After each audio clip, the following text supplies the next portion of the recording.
Te kasutasite oma vastuses minu küsimusele sellise hea vana sõna nagu luiskamine. Jätkame siis samas vaimus ja siis ajutisest luiskamisest sai alaline valetamine.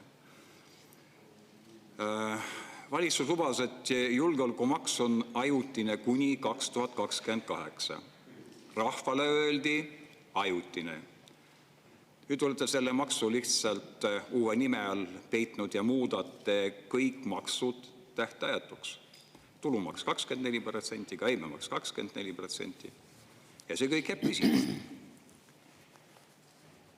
Miks te siis luiskasite rahvale ajutises maksudes, kui tegelikult ajate läbi tagaukse püsiva maksutõusu? Ja kas see on siis uus norm? Luiskamine, tõstad ja loodad, et keegi ei märka. Aitäh! Aitäh, aga ärge luisake. Ka see küsimus sisaldas teil ju sihilikke valesid. Nii nagu ka Varro Vooglaiumi omad. Varro väitis, et ma ei öelnud midagi mandaadi kohta, ma sellest alustasin. Nüüd teie küsimuses oli ka justkui midagi minu valetamise kohta.